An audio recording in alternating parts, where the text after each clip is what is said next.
जबलपुर में आयोजित एक पत्रकार वार्ता में भारतीय जनता पार्टी के पीडब्ल्यूडी मंत्री राकेश सिंह ने मध्य प्रदेश और विशेषकर जबलपुर जिले के विकास कार्यों को लेकर अपनी बात रखी। उन्होंने राज्य में हो रहे संतुलित विकास का श्रेय प्रधानमंत्री नरेंद्र मोदी और प्रदेश के मुख्यमंत्री के कुशल नेतृत्व को दिया है। देखिए एक खास रिपोर्ट। कैबिनेट मंत्री राकेश सिंह ने संबोधित करते हुए कहा कि वर्तमान नेतृत्व में मध्य प्रदेश के हर कोने का विकास हो रहा है। उन्होंने विशेष रूप से जबलपुर के विकास का जिक्र करते हुए कहा कि यह शहर अब प्रदेश के समग्र विकास के साथ कदम ताल कर रहा है, जो क्षेत्र के निवासियों के लिए एक सकारात्मक संकेत है। और इंफ्रास्ट्रक्चर के कार्य तेजी से गति पकड़ रहे हैं। 25-26 में अभी तक 2190 किलोमीटर सड़कों का निर्माण और उन्नयन और 992 किलोमीटर सड़कों का नवीनीकरण और 30 पुल और रेलवे ओवरब्रिज का निर्माण पूरा किया जा चुका है। इसके अतिरिक्त लगभग 3000 करोड़ की लागत के कुछ प्रमुख कार्य भी पूर्ण हुए, जिनमें 6 लेन कोलार रोड, भोपाल में गायत्री मंदिर से गणेश मंदिर तक का फ्लाईओवर और मध्य प्रदेश का सबसे बड़ा मदन महल से दमोह नाका तक का फ्लाईओवर भी, एलिवेटेड कॉरिडोर भी सम्मिलित है। अभी वर्तमान में 111 आरओबी यानी रेलवे ओवरब्रिज के साथ अटेर जैतपुर मार्ग पर चंबल नदी पर एक उच्च स्तरीय पुल, भोपाल के संत हिरदाराम नगर में एलिवेटेड कॉरिडोर, ग्वालियर में स्वर्ण रेखा नदी पर एलिवेटेड कॉरिडोर, इंदौर में भी एलिवेटेड कॉरिडोर, उज्जैन में 4 लेन एलिवेटेड कॉरिडोर और महाकाल रोपवे जैसे कार्य ये सभी अभी प्रगति पर है।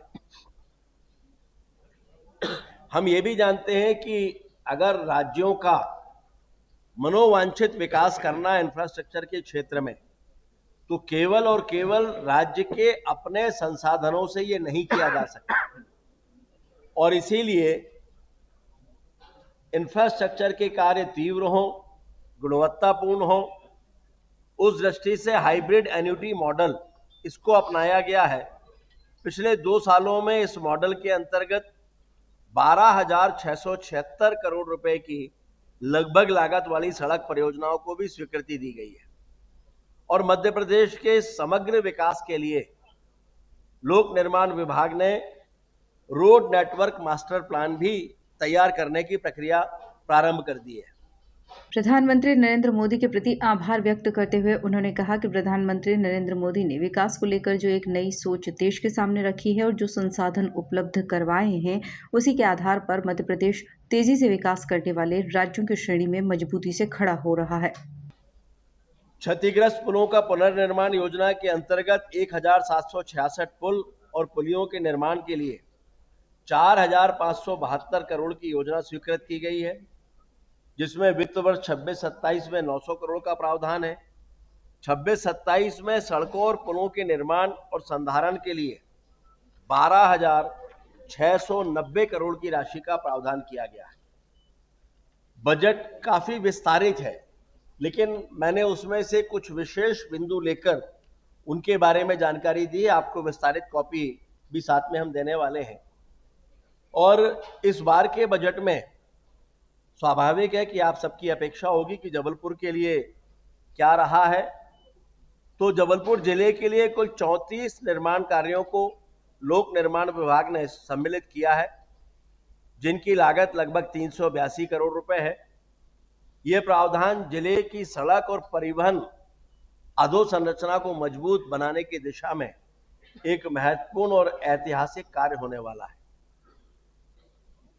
क्योंकि अगर हम कभी भी किसी भी जिले के समग्र विकास की कल्पना करते हैं या बात करते हैं, तो किन्हीं बड़े जिलों की या बड़े शहरों की बात करते हैं, तो वो बड़े जिले या बड़े शहर इसलिए हैं क्योंकि इंफ्रास्ट्रक्चर बड़ा है और केवल शहरी इंफ्रास्ट्रक्चर से हम अपना रोड नेटवर्क या फिर जिले का इंफ्रास्ट्रक्चर बड़ा या मजबूत नहीं कर सकते और इसलिए उसमें ग्रामीण क्षेत्र को सम्मिलित करते हुए प्रेस वार्ता के दौरान उन्होंने भारतीय जनता पार्टी परिवार की ओर से उपस्थित सभी लोगों का धन्यवाद किया। उन्होंने इस बात पर भी जोर दिया कि विकास की यह गति आने वाले समय में और तेज होगी, जिससे प्रदेश की अर्थव्यवस्था और बुनियादी ढांचे को और मजबूती मिलेगी। Bureau report, MP news, Jabalpur.